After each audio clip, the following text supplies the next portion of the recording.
each of us is willing to make the sacrifices a hero needs to make, even the ultimate one. I consider myself one of the luckiest guys in the business for having the opportunity to work with this entire career of DC characters, all kind of culminating with Justice League. What's to stop history from repeating itself right here on Earth? We are. These were interesting characters in their own right, and they spark against each other in interesting ways. We love to see that when a group of disparate people somehow manage to work together for the duration. We didn't go in thinking we were going to make the best superhero show ever, but toward the end we realized, we may have made the best superhero show ever.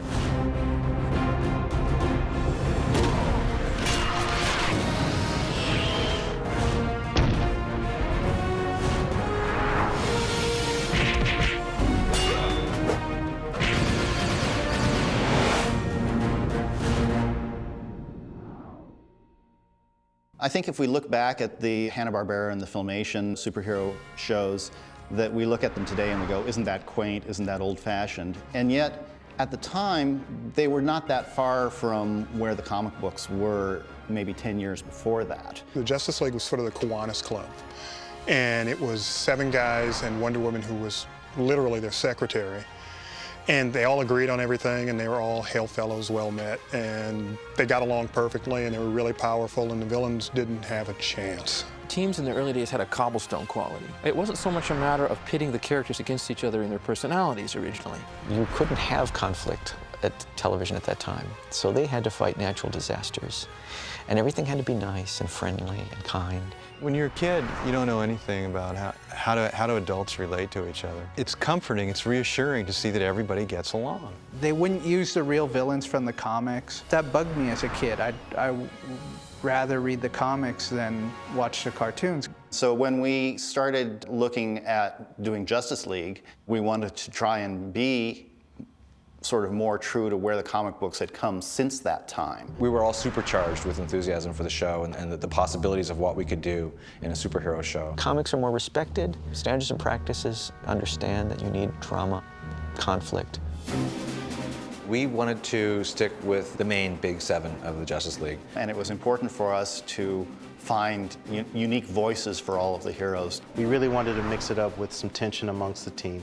We had already established that Superman and Batman had tension, and then there were these new characters that had to come in. And so we defined them by types. Green Lantern was the no-nonsense military guy.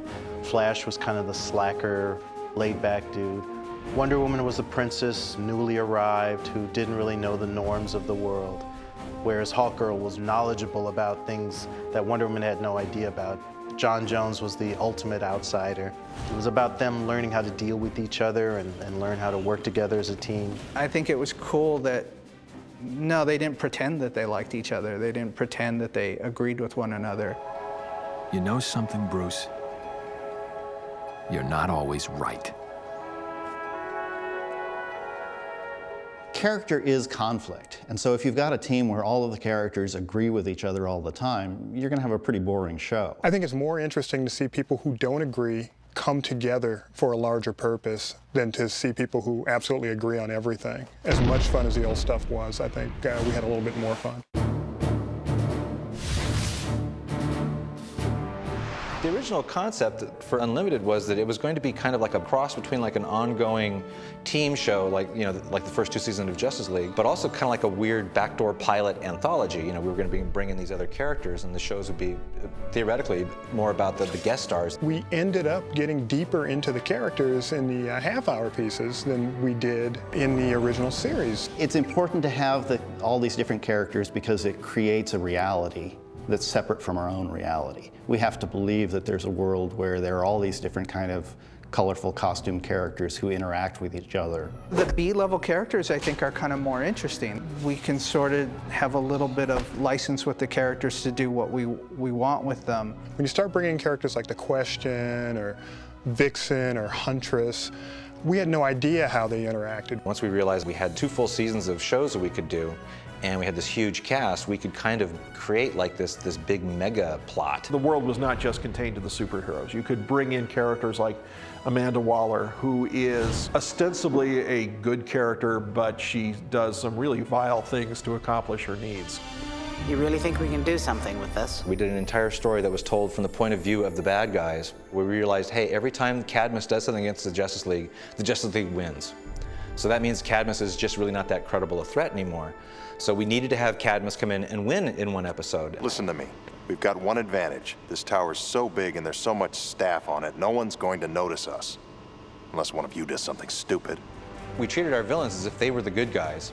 And we treated the Justice League as if they were like these unknowable, godlike beings up in this watchtower in space. You've got to have somebody monitoring them to see that they're not really bent on world domination or they've got some villainous plot of their own. And yet, by trying to monitor them, they become the bad guys. Somebody's got to do something about this. Do your stockholders know about this, Bruce? A line item hidden in the aerospace R&D budget. When we first started Justice League, our first self-imposed rule that we gave ourselves was that we didn't want to rely too much on the continuity of our previous series, Batman and Superman. And as we did more shows, it became clear that it was a universe. By the time we got to Justice League Unlimited, we were just thinking back and said, we've had several secret organizations in both Superman and Batman. We realized, hey, what if every one of those secret organizations that we'd had before, what if they're all part of the same secret organization? How do we deal with the things that we messed up and manage to sweep them under the rug or justify them? The nice thing about the Justice League animated series is it has the benefit of that would-be cohesion and that understanding that you're trying to create a coherent world. We started deliberately trying to tie all this stuff together into like this one big massive, climactic story that was, going to put a big exclamation point at the end of the sentence of, the DC universe. We knew with Justice League that we wanted to touch on several famous stories from the DC comic books, and one of them was for the man who had everything. The idea of Superman living in a fantasy world. Daddy. I promise you, I'll never forget. We knew we wanted to adapt that for two reasons. We had introduced Mongol in Justice League, and we knew he had a mad-on for Superman. And we also wanted to do the Trinity idea of Wonder Woman, Superman, and Batman teaming up. So this was a perfect story to adapt, so we really stuck close to it. But I think this is yours. I think my favorite episode to write was the Christmas episode where Superman kind of takes pity on John Jones and takes him back to Smallville with him for the holidays. Kitty. It really was like doing another episode of the Superman series because we had the same voice cast doing Ma and Pa Kent, the same house, but it just felt like, going home a little bit. You were able to keep a lot of the same creative threads running from show to show, particularly in regards to character continuity. You could take a character such as Orion that showed up in Superman and then really play him out and give him a greater role in Justice League. Talk while you still have a jaw. In the Batman story that features the demon, it's a story that really is focused on trying to convince the audience that magic can happen in Batman's world. By the time we get to Justice League, that work has already been done, and so then we can do a story that focuses on who the demon is and what his story is. Using all of those worlds to make our world seem bigger and more real. So when you saw an adventure, you realize these characters had lives outside of the few minutes that we saw in each episode. Then you got somebody like Supergirl who's just trying to prove herself, and get out from under her cousin's shadow. The innocent from another world who doesn't know her way around to a contemporary teenager to a grown-up woman who's ready to leave and do her own life. That makes for a lot of really cool dynamics. In some cases, I want to see those stories more than I want to see them going out and beating up Felix Faust or the Parasite again. When they leave the story for a while and come back, there was always growth. There was always something that had happened in their lives that affected where we are now.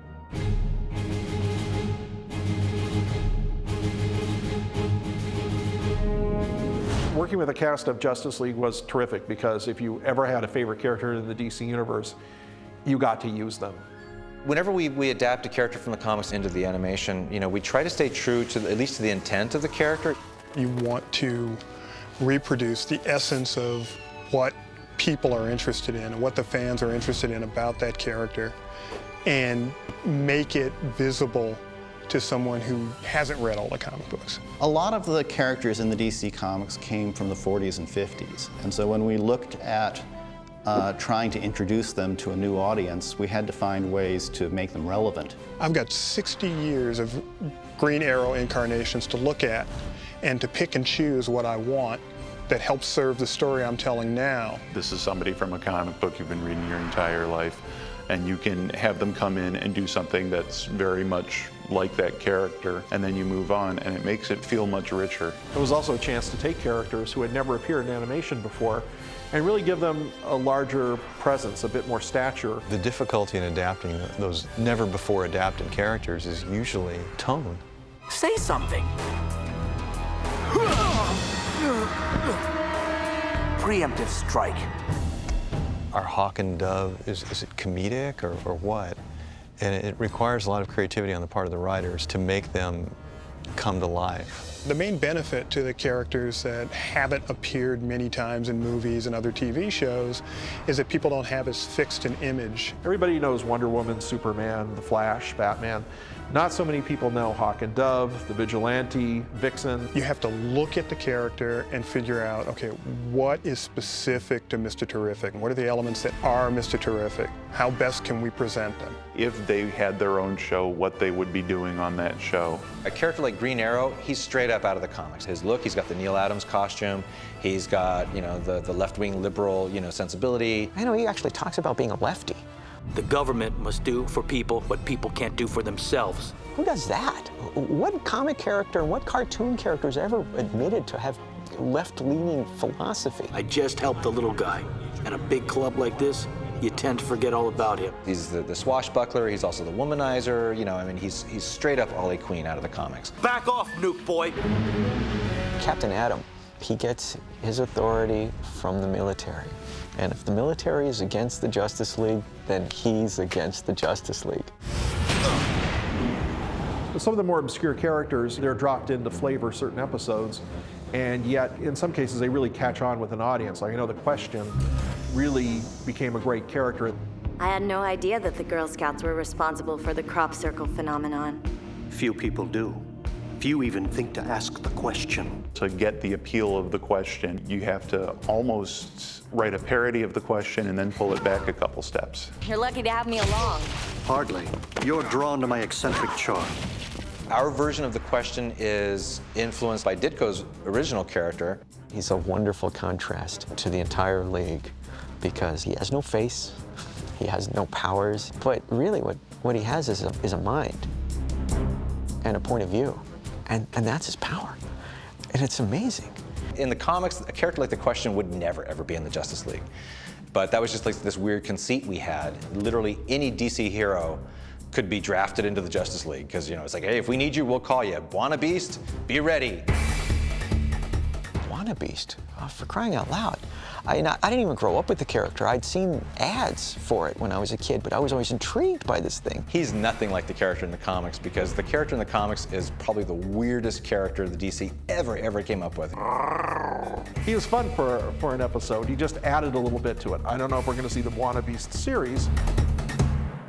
A lot of the guys we chose were frankly just red shirts. They're just guys to walk through in the background sometimes when we need a crowd scene of superhero characters. Some of them never even open their mouths. Aztec. I'm sorry, I'm not a fan. I don't know Aztec. But in a way, we didn't abuse the character by doing him incorrectly either. The Wall's submolecular integrity has been compromised. We tried to pick characters who were visually interesting. We wanted to break up the silhouettes of them so they weren't all just guys in spandex. Vigilante's a really good case in point. He's a character that even if you know nothing about the comics or you've never read a character that had the Vigilante in before, the minute you see him, you get him. He's a cowboy guy who rides a motorcycle. Done. Same thing with the Shining Knight. Okay, he's a knight. He's a guy in golden armor with a sword. It's like, okay, you get it, you know? Logically, characters like Green Lantern or Superman probably should not be interacting with characters like Green Arrow because characters like Green Arrow are very likely to be inadvertently killed. But they work so well in the team structure. You introduce an element of humanity to the concept of superheroes, and it provides a touchstone for the audience. They provide characters that can serve as the unpretentious contrast sometimes the conscience of other characters.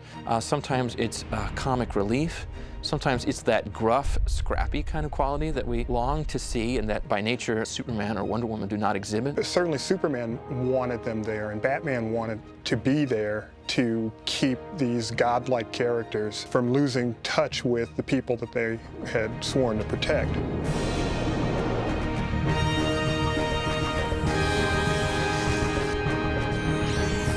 The challenge of Justice League is how to justify getting a group of people together with their own ideologies, their own philosophies, and they don't really fight well, play well with others. So you create a threat, a world threat, a cataclysm that's so great that there's no excuse. These people have to get together to fight. In the end, we did make a really great superhero show that is bigger than the sum of its parts. We love comics, we love the characters, and we feel an incredible responsibility to present them in the best way that we know how. Millions more people will see these characters because of the animation than would ever have known about them just from comic books. It's about more than just superheroes. It's not just a cartoon, it's an animated story, but it's universal in its appeal. Hopefully, we were able to turn a whole new generation on to these classic characters.